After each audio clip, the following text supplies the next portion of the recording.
Good morning everyone, ito po ang inyong lingkod, si Pastor Ruel Camyo po mula po dito sa Winnipeg, Manitoba, Canada para po sa ating pag-aaral ng Salita ng Diyos ngayong umaga. Welcome po dito po sa Tinig ng Pag-asa. Humihingi po ako ng paumanhin mga kapatid, kahapon po ay hindi po tayo nakapag-live broadcast sa atin pong TNP forum dahil po sa ang atin pong nakaschedule na speaker yesterday ay hindi po available yung kanyang internet connection. So ipagpaumanhin nyo, medyo ang akin pong boses ay medyo paos ng konti. But we will continue our study at ang atin pong pag-aaral ngayong umaga ay pinamagatang Dangers that Damage Your Marriage. So kapag hindi po muna mag-asawa ay exempted muna po sa ating pag-aaral. So we will zero in on the marriage relationship or marital relationship. Mahalaga po na pag-usapan sapagkat naniniwala po tayo na ang pundasyon ng isang mapayapa at maayos na komunidad ay nakasalalay sa isang maayos at payapang relasyon ng mag-asawa. Ito po ay nagsisimula sa pamilya. So, dangers that damage your marriage. Ito po yung ating pag-uusapan. Sabi nga po, no one sets out deliberately to damage his or her own relationship. Wala namang pong tao na sasadyain na pagkatapos na makipagkaisa sa kanyang asawa, ay deliberately ay wawasakin ito. Lahat po tayo nangangarap ng isang masaya at satisfying marriages. Nung tayo po'y nag-asawa, ang pangarap natin ay makabuo ng isang maligaya, maayos, at matagumpay na pagsasama. But because we live in an evil world that subtly influences us more than we realize, maging mga sincere Christian, mga mananampalataya na ikinasal ng isang pastor, naging bongga yung relationship, naging bongga yung kasalan, maganda naman ang simula ng relationship, pero nagdidrift into a number of dangers that can damage or sometimes destroy their marriage. Nakakalungkot na makita na yung mga laging pinapanood sa telebisyon at sa pinilakan tabing ay napakadali at napakabuhay ng relationship. Makikita natin ang partner nitong si ganito ay ito, pero paglipat ng ilang buwan, meron ng bagong partner, meron ng bagong karelasyon. At ang pagpapalitan ng relationship ay parang nagpapalit lamang ng damit o ng kasuotan. Ganun kadali nawawasak ang mga relationship. At kahit na nga, minsan tumagal na ito ng mahabang panahon, walang garantiya na hindi ito hahantong sa pagkasira. So, while no marriage is perfect, when believers avoid the world's way and apply wisdom from the Word of God, ay nagiging healthy yung kanilang marriage. Naniniwala po ako bilang mga mananampalataya, kailangan po tayong nag-aalaga din ng ating relasyon. Atin po itong ninonurture upang ito ay maging matagumpay. So, yun po ang ating pag-uusapan ngayon. I may not be able to finish this study sa isang upuan kasi napakarami pong dangers at yung mga nagsasama na ng mahabang panahon at yung mga nakapag-celebrate na ng silver, ng golden anniversaries, palagay ko sila ay higit na batikan o sila ay mas maraming mga karanasan pagdating na sa pag-asawa na they can share and maybe sasabihin nyo sa akin na, naku, Pastor Ruel, mas mahaba na yung karanasan namin sa mga bagay na yan. Tama naman po kayo, pero sa umaga pong ito, atin pong pakatandaan, keep in mind that the main goal of marriage is not our happiness, but rather God's glory. Tandaan po natin, yun po yung chief end ng man. The chief end of man is to give God the glory and to enjoy Him forever. So that involves all kinds of relationships na meron tayo. Lahat ng bagay na gagawin natin, anumang pagpapasya na ating gagawin natin yon para magbigay ng kaluwalhatian sa Diyos. Sabi nga po ng unang Korinto, Gis 31, ang sabi po roon, ano man ang ating ginagawa, kumakain man tayo o umiinom, gagawin natin yon para sa kaluwalhatian ng ating Panginoon. Mga minamahal na mga kapatid, ang pag-aasawa ay larawan ni Kristo at ng kanyang iglesia. Binabanggit po ito lagi sa banal na kasulatan. Sa Ephesians 5:32, binanggit doon yung paglalarawan ng pag-aasawa bilang larawan ni Jesus at ng kanyang church. We are to display to the world that we are faithful, or the faithfulness of God's love sa bawat isa sa atin. At importante na maparangalan natin ang Diyos sa pamamagitan ng ating pagsasama. Sa Ephesians chapter 5, samahan po ninyo ako sa talatang ito, verses 15 to 17, ang sabi po ni Apostol Pablo sa mga taga-Epeso, Be careful then how you live, not as unwise, but as wise, making the most of every opportunity because the days are evil. Therefore, do not be foolish, but understand what the Lord's will is.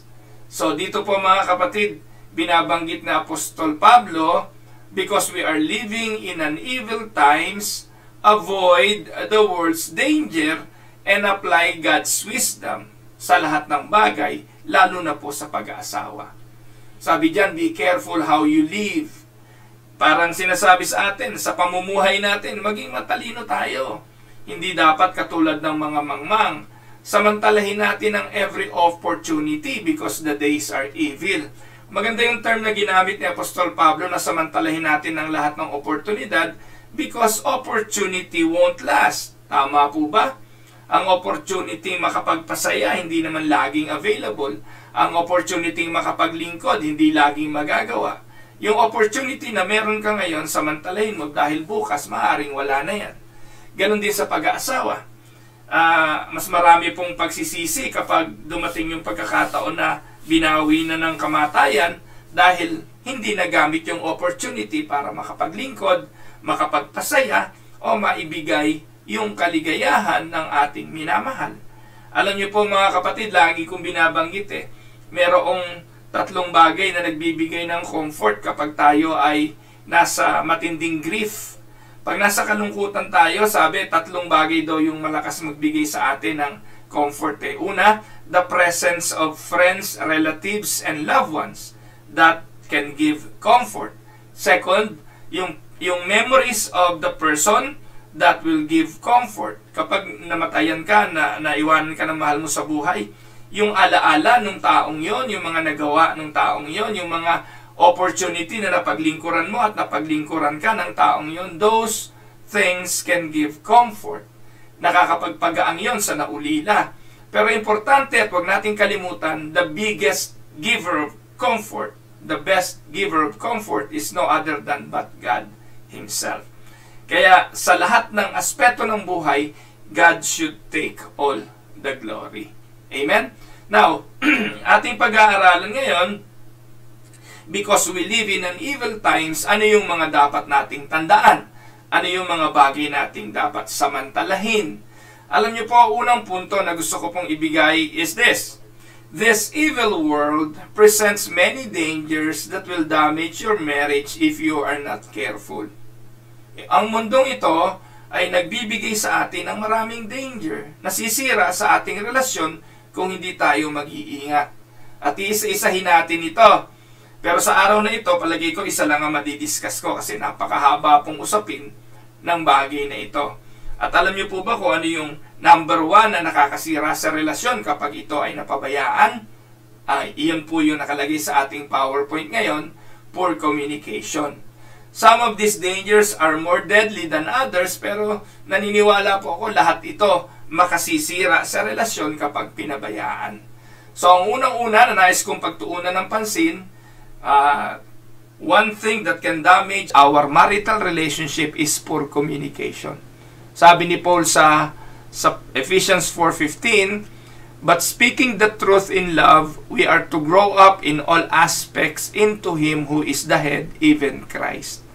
Poor communication is one of the most prevalent causes of marital problems. kapag, ewan ko, kayo po ba yung nakakapanood ng Showtime? Paminsan-minsan, napapasyalan ko rin po yun sa YouTube eh. At meron po sila dong portion or segment na, ano ba yun? Especially for you ba yun? O something like that. Yung pong mga dating, parang dating game yon ng dating mga magkarelasyon na nag-break na. At nung sila nag-break na, ngayon tumutulong yung isa para yung isa ay makakuha ng ka-date. Something like that. Yun po yung portion na yun. At nakakatuwa na minsan, ini-interview muna nila yung dalawang dating mag-boyfriend or mag-girlfriend kung bakit sila nagkahiwalay. At alam niyo po, majority ng mga napanood ko doon, ang dahilan ay nawalan sila ng malinaw na komunikasyon. Alam niyo po, as the head, Christ is to be the Lord of all our communication. Before you speak, ask yourself, will my words be pleasing to the Lord Jesus Christ? Bago tayo magbitaw ng salita, ang tanong, makapagbibigay ba ito ng kaluguran sa Panginoon ko? At ito po ang magandang basihan sa ating pakikipag-communicate sa atin pong asawa.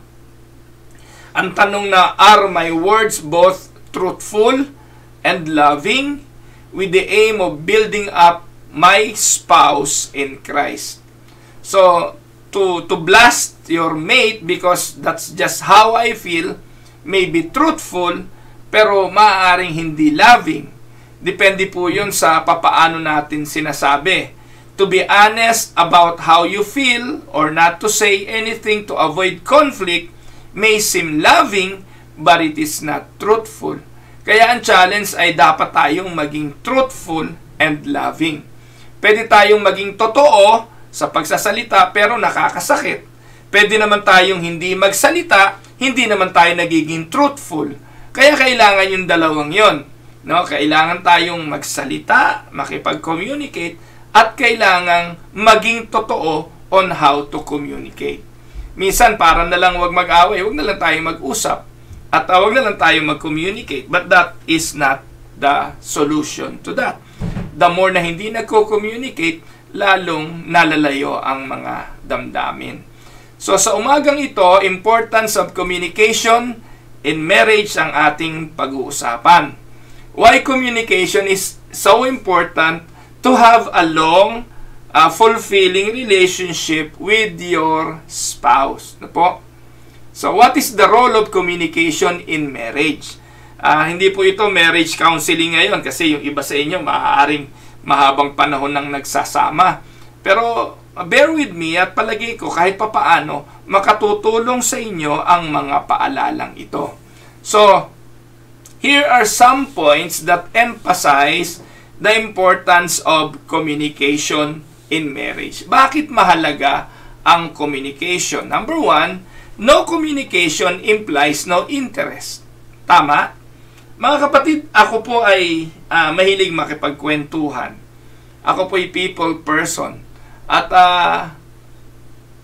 ako po ay kapag nakipagkwentuhan, you can discuss with me anything under the sun. Hindi naman po puro Biblia lang din ang nais kong topic na pag-usapan. May mga pagkakataon din naman na gumigiya tayo sa ilang mga bagay na gusto natin. Like for instance, I do love fishing, no? I do love catching fish. So, pwede akong makipagkwentuhan sa inyo sa mga bagay na hilig ko. Sa mga bagay na hilig mo, pwede rin akong makinig. Pero mga kapatid, hindi lahat ng topic ay gusto kong pag-usapan. Pag medyo off na yung mga bagay na pinag-uusapan, na nalayas na po ako doon, hindi na po ako interesado roon. So makikita po natin, no communication implies no interest. Sa pag-aasawa, hindi po dapat hahantong doon sa kawalan ng komunikasyon. Hindi po dapat hahantong kayo sa punto na hindi na kayo mag-uusap dahil nagkakapikunan lang kayo.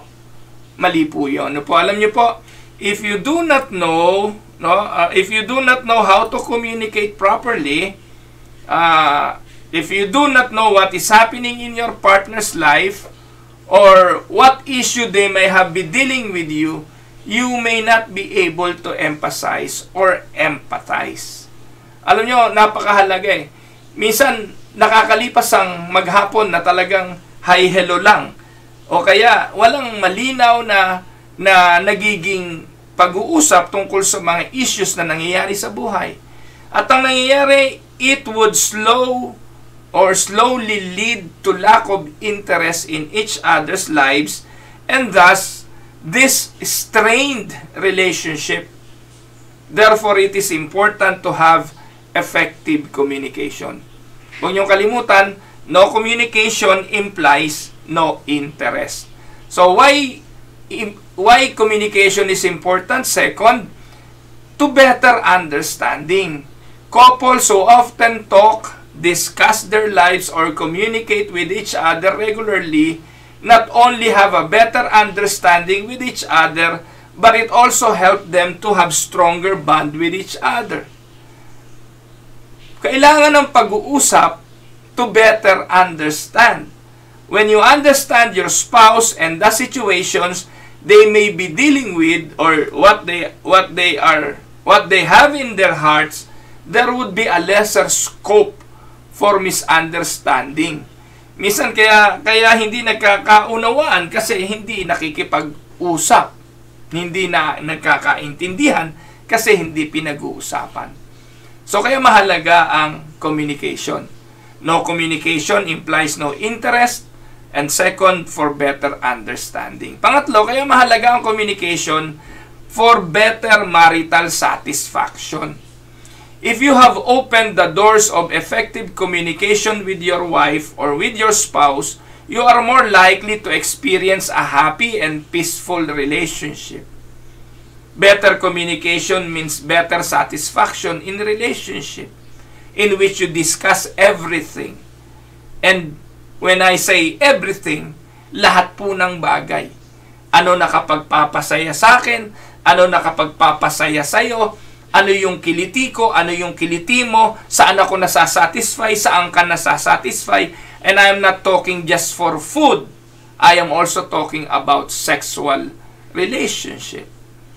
Importante na nag-uusap for better marital satisfaction. Hindi po ba? Hindi po pwedeng pakiramdaman lang. Kaya nasisira ang maraming mga pagsasama dahil puro pakiramdam. At minsan napakadelikado ng pakiramdam. Dahil yung pakiramdam ay nanggagaling sa yung personal perception of a non-reality sometimes. Minsan hindi naman yun ang katotohanan, pero dahil yun ang pakiramdam mo, yun na yung pinaniniwalaan mo. Most of the time, sumisira ito ng relasyon. Kaya mahalaga yung komunikasyon. Pangapat, mahalaga ang komunikasyon, better trust, honesty, and respect ang nabibuild nito. Communication build better trust, honesty, and respect. Marriage is a two-way street. Tandaan po natin, you cannot just keep expecting everything without giving. Hindi ka pwedeng tumanggap pag hindi ka naman nagbibigay. Alam nga namang parati na lang ikaw ang umaasa ng paglilingkod, subukan mong maglingkod. Hindi naman pwedeng ikaw ang tatanggap ng puro I love you, ng I care for you, at ng masasarap na dapat tanggapin, hindi ka naman nagbibigay. Huwag nating kakalimutan, communication builds better trust, honesty, and respect. Po? Therefore, if you are honest with your spouse, and you give and receive positive feedback, or share other issues with complete honesty, it helps in building better trust in relationship. At mangyayari lang ito kung kayo ay nagko-communicate. Panlima, it produce better connection. Alam niyo po mga kapatid, yung mag-asawa na lagi nag-uusap, senyasan lang nagkakaintindihan na, kindatan lang alam na ibig sabihin, tinginan lang sa mata, ay nauunawaan na kung anong gusto. Communication is a way of expressing your feelings and emotion towards your spouse. We understand that it is not important to express in words the love and affection that you have for your spouse. However, being expressive and vocal is one of the best way of exhibiting your emotions towards your spouse, which eventually would lead to a better connection. Amen? So, yung communication leads to better connection. Kaya mahalaga yan. So, pakitalaan nyo po yung mga bagay na yan. Importante ang komunikasyon sa marriage because no communication implies no interest. Hindi naman nag-uusap yung magkaaway hindi po ba? So, pag magkaaway kayo, hindi kayo mag-uusap. Yung nakagalit mo, hindi mo naman kakausapin na. Kung magkabati man kayo, kalaunan, kakawang ka na rin sa relationship doon dahil una, ayaw mo naman kasama yung hindi mo kasundo So, ayaw ko rin kausap yung hindi ko kasundo. So, kayo bilang mag-asawa, kayo ginawa ng Diyos na iisa. God created you as husband and wife as one. At dahil doon, dapat talagang mag-usap kayo. Hindi ho po pwedeng magkaiba ang plano nyo sa buhay. Hindi ho po pwedeng magkaiba yung mga palatuntunan ninyo sa pagpapalaki ng mga anak. At hindi ho po pwedeng hindi nyo to pag-uusapan. So, communication is for better understanding, better marital satisfaction, better trust, honesty, and respect, and better connection. Now, common mistakes couple make in marriage and how to solve them. That is something that we will discuss in the future. But ngayon, ang gusto kong pag-usapan, mga do's and don'ts, no po? Do's and don'ts to improve your communication in marriage. Ano bang pwede nating gawin para ma-improve? Maybe sinasabi ng iba sa inyo, hindi naman ako ganun kahusay communicator. Minsan hindi ako makapag-express ng aking damdamin. Minamabuti ko na lang tumahimik para wag na kaming mag-away. So, alam niyo po mga kapatid, ang communication may verbal at may non-verbal. Pero naniniwala po ako, kung papaano nyo in-express yung damdamin nyo, importante, kailangan ninyo makipag-connect sa asawa ninyo. We shall now discuss some marriage communication tips or some do's and don'ts that you need to practice to improve your communication in marriage. Tandaan po ninyo, wala namang perfectong pagsasama. Lalo na nga kung bago-bago pa lang. Ano po? Kung bago-bago pa lang ang relationship. Imagine ninyo, lumaki ka. Let's say, nag-asawa ka ng 25 years old. Sa edad mo na 25, 25 taong ka na nakisama sa bahay ninyo. Nakisama ka sa nanay mo, tatay mo, sa mga kapatid mo. Kung ano yung paraan ng pakikipag-communicate mo sa nanay mo, sa tatay mo, sa bahay ninyo, dadalin mo rin yon sa marriage relationship mo. Ang problema, if you are in bad terms and in bad communication with your family na pinanggalingan mo, walang pagsala na dadalin mo rin yon sa relationship na meron ka. Naniniwala ako kung maganda relationship mo sa pamilya mo, sa nanay mo, sa tatay mo, sa mga kapatid mo, magiging maayos din ang communication mo sa magiging asawa mo at sa pamilyang bubuin mo. Kaya tandaan po ninyo, red flag yun no po? Red flag yung hindi kasundo yung pamilya, yung rebelde sa pamilya, hindi nakikipag-usap sa pamilya. Kung ako po yung pipili ng mga pangasawa, kukonsider ko po yung bagay na yon. Kasi papaano siya magiging mahusay na communicator kung sa ganung bagay sa pamilya niya ay hindi niya rin magawa. Pero yun naman ay case-to-case basis. Ano po? So ngayon pupuntahan natin yung ilang mga suggestions na gusto kong i-share sa inyo ngayon. Do's and don'ts to improve your communication in marriage. Number 1, try and be specific. Kapag makikipag-usap, maging direct whenever you wish to make a point. Make sure you are specific about it. Ang break-up ng communication most of the time ay nagmumula sa hindi pagsasabi ng totoo. Or rather, paikot-ikot na ayaw pang tumbukin. Don't beat around the bush or talk about random things that are insignificant. Avoid generalization or generalizing by making statement katulad ng you always say this, you always do this. This may not solve the purpose. Instead, you may end up hurting your spouse. No po? So, whenever you wish to make a point, be specific about it. Ano ba yung gusto mong sabihin? Ano ba yung mga bagay na gusto mong ipahayag? Minsan, simple-simple lang, paiikot-ikutin pa, magbibigay pa ng kung ano-anong mga salita na hindi naman tutumbok. Ano po? Doon sa puntos na gustong sabihin. Don't beat around the bush. No?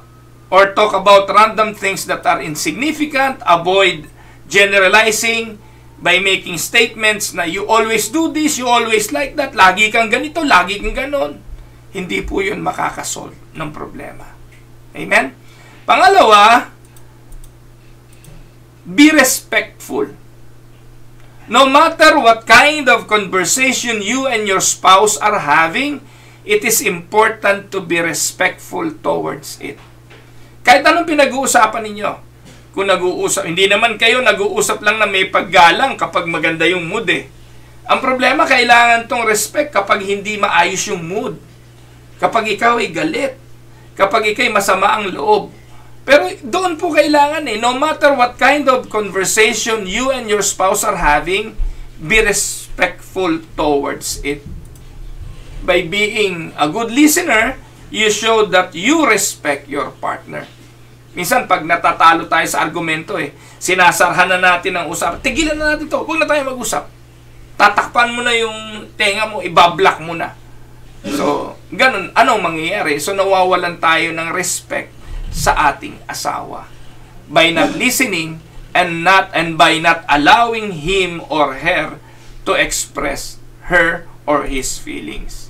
When you listen, your partner will do the same when you have to say something. So, nakarinig na po ba kayo o nakakita na po ba kayo ng nag-aaway? Hindi po ba napapansin ninyo? Pag tumaas na yung tono ng isa, tataas na rin yung isa. Tapos magsisigawan na sila, lapit lang naman nila sa isa't isa. Sigawan, po? Bakit? Kasi hindi na sila nagkakaintindihan. Kaya kailangang isigaw. Kasi hindi na naiintindihan ng isa't isa. Pangatlo, do not nag or taunt. Huwag ang tawag doon, yung taunt, manunukso o mag-e-encourage pa ng away. No one likes being picked or nagged, and the same holds true to your spouse. Walang taong gustong nabubuli, walang taong gustong pinagsasamantalahan o pinagwiwikaan ng hindi maganda. You cannot keep making your spouse guilty or responsible for his past mistakes whenever you wish to make a point. Minsan, ganyan yung gusto mong ipakita ang isang punto pero dadalin mo doon sa nakalipas. O kaya naman tayo nagkakaganito dahil sa ginawa mo dati. Tapos na po. Yung mga bagay na past na yon. Pero sometimes for you to make a point, you will bring up the past. At kapag ganon, ano nangyayari? Nagiging mas magulo. Your spouse wants to feel loved and wanted, and every time you taunt your partner, it will not only cause hurt and pain, but it also affects relationship. Tama? Ayan. So, also never drag in family members or friends when you have arguments. Lalo na yung katagang manang-mana ka sa nanay mo, manang-mana ka sa tatay mo, kanino kaya nagmana yung batang yan? Yung mga ganun na para bang ang pinupunto mo, wala sa pamilya mo yon, wala sa lahi mo yon, galing yun sa lahi ng asawa mo o galing masama ugali niya dahil pinagmanahan siya. Lalong magdudulot ito ng hindi magandang komunikasyon kasi dinadamay mo na ang lahi niya, damay na pinag-aralan niya, damay na yung buhay na yung kanyang pinanggalingang pamilya. So, never drag in family members. Away niyong mag-asawa at dapat kayong dalawa ang mag-communicate. Amen? So, pang-apat, number 4, do not jump to conclusions. Ayan, ito ang isa sa mabigat na tagasira ng komunikasyon. Do not assume things or cook up your own stories without having a word with your spouse. Huwag muna kayong bubuo ng konklusyon nang hindi muna kayo nag-uusap. Meron ka lang nabalitaan, meron ka lang nabasa, meron ka lang nakita.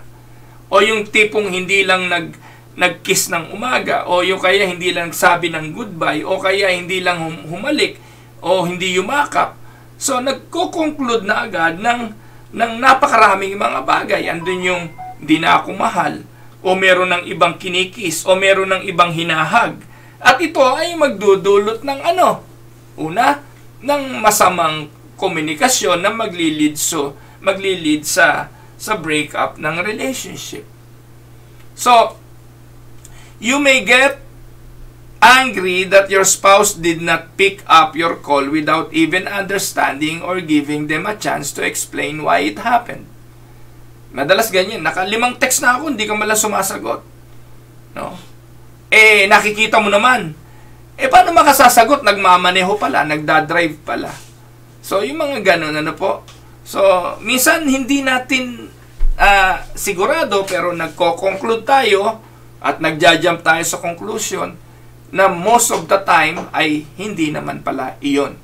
At ang nangyayari, this will damage the relationship. So, talk to your spouse about what is bothering you regarding them and know the truth behind their side of the story.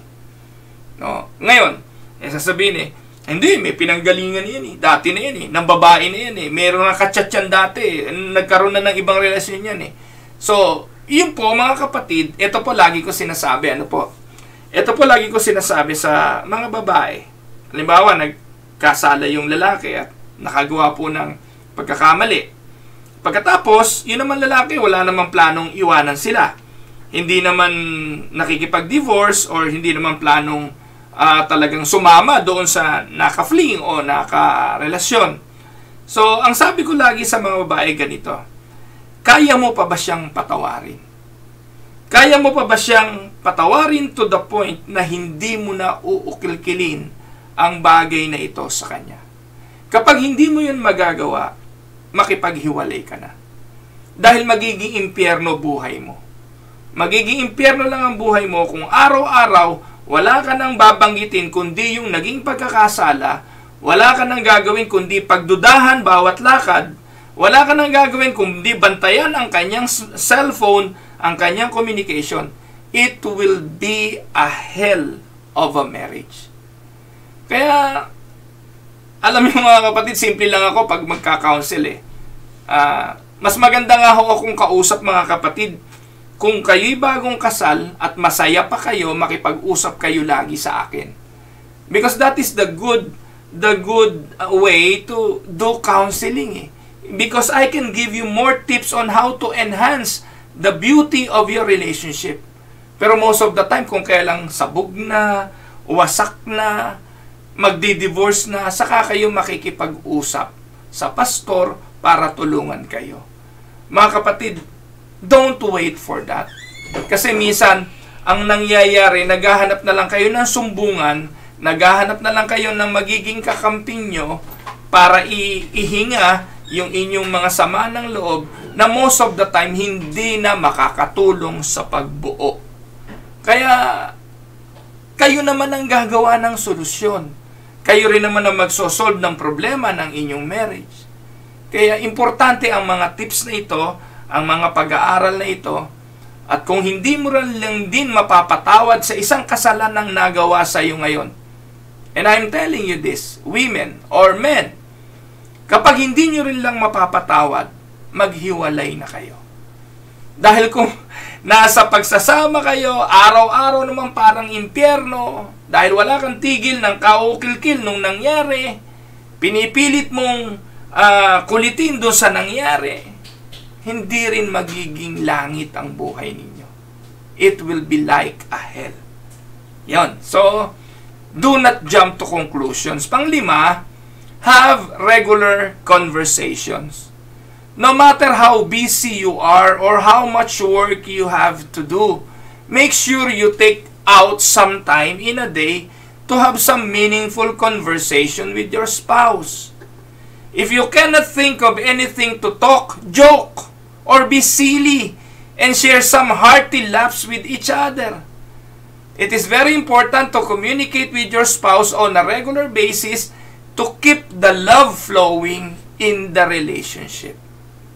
Alam niyo mga kapatid, noong ang oras po ng Tinig ng Pag-asa, or rather yung work ng misis ko ay nagbago ang oras. Dati po ang work niya, nag-i-start po siya ng 6:30 in the morning. Po, ang pasok niya 6:30 ko, so ihatid ko po siya ng 6 a.m. Wala po kaming problema kasi ang tinig ng Pag-asa 7:30 ng umaga. So ihatid ko po siya ng 6. By 6:30 nasa bahay na po ako. I still have an hour to prepare for the message and for the PowerPoint. So mahaba yung oras ko, hindi po nagiging problema. Ngayon, nung si Dang po ay nagbago ang oras ng kanyang pasok, kasi siya na lang po yung pumapasok ng ganong oras pinagbibigyan lang po siya, kasi nga po nakikiusap siya na kung pwede ay ganong oras siya papasok. Imagine niyo yung kanyang mga kasamahan pumapasok ng 7:30 pero siya pumapasok siya ng 6:30, ahead 1 hour. So, hindi na po pumayag yung management, kaya naobliga siya na sa hiyanan niya ay pumasok na rin po siya sa tamang oras, which is 7:30. Alam niyo, naging problema namin, yung pong paghahatid kay Dang, that is our way of starting the day. Nagluluto po ako ng pambaon ng mga bata, baon po ni Dang. Pero gigising po siya, yung kakain na lang po siya, tapos magbabalot na po, lalagyan na po niya yung baon niya sa bag, and then aalis na siya. Wala na kaming hi, hello man lang sa morning or conversation in the morning. Kaya I make it a point na yung almost 20 minutes drive from our house to her job ay nagiging means of communication namin yon. Kapagkwentuhan kami kahit papaano, nagpapaalalahanan kung anong dapat gawin in a day, ano ba yung mga gusto niya na sa tanghalian iluto ko, sa hapunan para pag sa dinner namin. Pero alam niyo po ngayon nawala yon. Nawala po yon kasi po ang pasok niya po ngayon ay 7:30 na, hindi na po uubra because I need to prepare for my lesson for today, I need to do PowerPoint, I need to be ready pagharap ko po sa TNP. Kaya ang naghahatid sa kanya ngayon, yung mga anak ko, palitan po si Ruben at saka si Yenyen sa kanilang paghatid. Pero I make it a point na pagsundo sa hapon, ako po ang gagawa nun. Pwede naman po siyang daanan ng panganay namin para isabay na siya pa uwi, pero hindi ko po yun pinapayagan. Talaga, I make it a point na kahit sa oras na yon, pagdating sa bahay, ang ginagawa po namin, dadaan po ako sa McDonald's, ibibili ko po siya ng burger. Pagdating po doon sa kanyang trabaho, ibibigay ko po sa kanya yon, meron siyang kape or drinks, tapos kakainin niya po yun sa daan. Kasi pagdating po namin sa bahay, upo po kami sa telebisyon, manonood po siya ng Rafi Tulfo. Okay, yun po yung pinapanood niya. At kahit napanood ko na po yun sa umaga, panonoorin ko uli kasi yun po yung time namin to be together. At habang minsan, habang nakaupo kami, kukot-kukot ng butong pakwan o ng mani o kung ano man, that is our way of doing regular things. Tapos minsan, sabi niya, usama natin ng mga bata, labas kami po, and we regularly do conversations not only as a couple, kundi maging sa aming mga anak. Yan. Pang-anim, no blame games. No blame games. If you are mad because your spouse did something wrong, it is not recommended to start playing the blame game. Yung sisihan, yung paninisi. Possibly your spouse may have had self-realization that a mistake was committed and unnecessary measures may have been taken to make amends. However, even if there are no realization, it is always better to put across a point, subtly and politely, rather than hitting the other person with all the blames. Lahat naman ng tao nagkakamali, hindi po ba? Lahat naman ng tao nagkakasala. Maaaring yung asawa mo, nung nagkamali, dumating na dun sa realization na hindi na niya uulitin. Pero dahil sa kasisisi mo, wala kang tigil ng kasisisi, araw-araw na lang, wala kang ginawa kundi manisi, natutulig na yung tao. At kalaunan, sa kasisisi mo ng kasisisi, ayaw nang makipag-communicate tuloy sa'yo. Na para bang every time na makikipag-usap, you will bring the issue on the table na ayaw na niyang i-discuss. Hindi po ba? So, yun po ang nangyayari. ano po yung, may tanong po akong nabasa, paano po kung ayaw ng lalaki, asawa magpa-counsel? Counsel po siguro ito, at pinipilit na hindi ako matinong kausap at ako lang daw ang may problema. So ayan po, yan po yung isa sa palatandaan ng breaking out o breaking off communication. Ayaw na pong makipag-usap, at minsan po ang nagiging dahilan po kaya ayaw na makipag-usap ay marahil nga hindi nagiging maayos yung line of communication. At may pinanggalingan po yan. Lagi pong may pinagmulan yan. At madalas, dahil nga po doon sa mga nauna nating nabanggit na kanina, dahil wala kayong regular communication, walang regular conversation, hindi kayo nasanay na magkaroon ng laging pag-uusap, ang iniisip tuloy nung spouse mo kapag nag-usap kayo, magbabalitaktakan lang kayo, mag-aaway lang kayo, magiging oras lang ng sisihan, at sinong may gusto nun? Walang gusto nun, at iniisip siguro na sisimula na muna namang mag-jump sa conclusion, magsisimula ka na mag-blame, at ano pa, magsisimula kang magnag, at nawawala ka ng respeto sa asawa mo. Nagiging banting time na lang yun talagang wala na kayong tigil na batuhan na lang ng mga akusasyon. Wala hong may gusto ng ganong klase ng komunikasyon. Pampito, don't rely on online chatting. Ito, minsan may mga tao na mas gustong mag-express online, no po? O chat, messenger. When you are away at work or away from home, chatting through a medium of online chatting is convenient to an extent, but it cannot substitute meaningful one-to-one conversation or phone conversations. Bagamat, nakakatulong na ngayon yan, social media nakakatulong na ngayon yung video para yung mga nasa abroad, long distance, ay makipag-usap. Hindi po ba? Pero nothing can compare, no po, doon sa face-to-face, one-on-one conversation. Sometimes online modes of communication can lead to misunderstanding, minsan confusion, and may strain happy relationships. Alam niyo po mga kapatid, bagamat nasa panahon tayo na available itong mga medium na ito itong mode na ito, wala pa ring maiko-compare, no? Wala pa ring hihigit doon sa naupo kayo over coffee or over tea at nag-usap kayong mag-asawa. Yun po yung totoo. Pagkatapos, sa communication, do not be defensive. If your spouse or partners needs to bring out some complaints or issue against you, it is important to listen to them intently without being defensive about it. It is equally hard for your partner to bring his or her own flaws in front of you. Make sure you listen and take effective measures to solve the issue rather than getting all defensive about the whole issue. Importanteng makinig. Importanteng huwag agad makadepensa. Humanap agad ng depensa, humanap agad ng ebidensya. No, minsan naman po, baka naman kailangan lang talagang makinig. At kailangan lang ipahayag kung anong nararamdaman.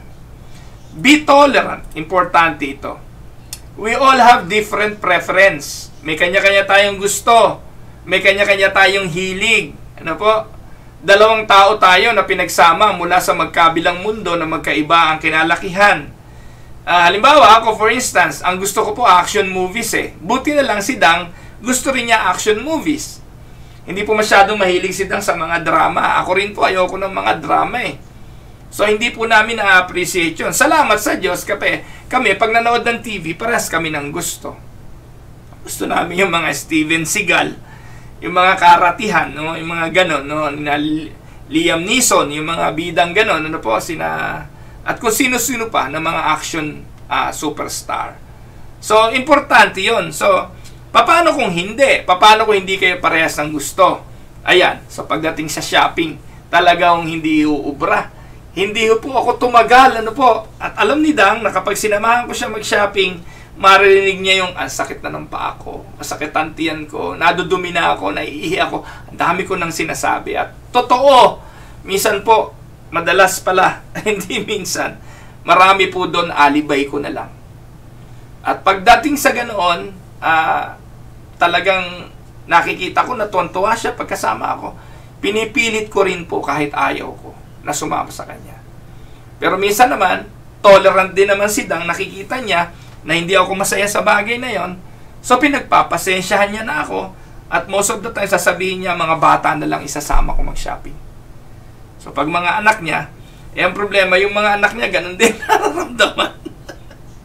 Kaya sabi ko, ganito na lang gawin mo, 3 naman yung anak mo. So kung sino yung gusto mong isama. Kasi po talaga akong iba-iba eh. Ako po pag pumunta sa store, alam ko na yung bibilin ko eh. Matulin pa ako sa alas 4. Pag pumunta po ako sa palengke, alam ko na bibilin ko. Saglit lang ako. Wala pa akong 30 minutos. Nabibili ko lahat ng 1 linggong groceries eh. So kaso si Dang minsan, no? Minsan talagang pag pumili, nakita na niya, mukhang okay na, sa halip na ilagay na lang sa base, ibabalik pa yun doon, iikot pa, pero babalikan din yun, at yun din ang kukunin. Yun po ang minsan, hindi ko talaga maintindihan. Pero but we need to be tolerant. No? May mga iba't iba tayong gusto. Because when you become receptive, ano sasabihin ng asawa mo? Wala, hindi mo ako mahal. Hindi mo ako pinagbibigyan. Ayan. At panghuli, sampu lang naman yan, express positive feelings. Most of us talk about our worries, our tensions, fears, and other such negative feelings more than we talk about positive feelings like love, compassion, and humility. Minsan, ang gusto lang natin pag-usapan problema, bills. Mag-uusap lang at uupo, pag-uusapan, gastos, bayarin. Make sure you include more positive talks, and which would include complimenting each other, showing love and care, and other such positive things. Siguro sinasabi nyo, hindi naman ganyan ang asawa ko eh. Ang tanong, ikaw ba ganyan? Hindi naman nagko-compliment ang mister ko eh. Ang tanong, ikaw ba nagko-compliment? So minsan po, ang pinakamadaling pagtuturo ay positive reinforcement. Ano pong ibig kong sabihin? Yung aso nga ho, natuturuan eh. Yung pong aso naming si King, pag sinabi mong sit, sit. Pag sinabi mong po, po. Pag sinabi mong roll over, roll over. Aso yun. So, paano mo ginagawa? Ipakita mo paano. No? So, ganun din sa ating mga kabiyak. Ipakita mo yung compliment, ipakita mo yung pagmamahal, ipakita mo yung pagmamalasakit. And I do believe it will reciprocate. Amen? You cannot expect something that you don't give. Napaka-unfair naman, asa ka ng asa ng pagmamahal, tapos hindi ka naman nagbibigay noon. Asa ka ng asang tatanggap ka ng respeto, ikaw naman yung numero 1 bastos. Asa ka ng asa na tatanggap ka ng positive reinforcement sa asawa mo, ikaw naman itong lagi na lang nakanag. Napaka-negatibo, hindi ka makapagpatawad. Wala ka nang binubuksan kundi yung naging pagkakamali. Paano kayo makapagsisimula ulit? Amen? Mga minamahal na mga kapatid, communication in a marriage plays a much more vital role than we can fathom. It is important to open channels to have clear and meaningful communication with your spouse so that there is trust and understanding, which means a better relationship with your spouse. Amen? Balikan ko lang po minsan pa yung talata na sinabi ni Apostol Pablo sa aklat po ng Epeso. Sabi po ni Apostol Pablo, Ephesians 5:15-17, therefore, be careful how you walk, not as unwise, but wise, making the most of your time, because the days are evil. So then, do not be foolish, but understand what the will of the Lord is. Amen? Samantalahin daw natin yung oras. We may not have tomorrow. We may not have opportunity to say how we love the person. and how we care the person. Be careful how you walk, no? Making the most of your time. So, bukas po ipagpapatuloy natin ito. Mahaba pong usapin ito. At tutuloy natin bukas para ma-enhance yung relationship ng mga mag-asawa. Ito po ang inyong lingkod, si Pastor Ruel, mula po dito sa Winnipeg, Manitoba, para po sa Tinig ng Pag-asa. God bless everyone.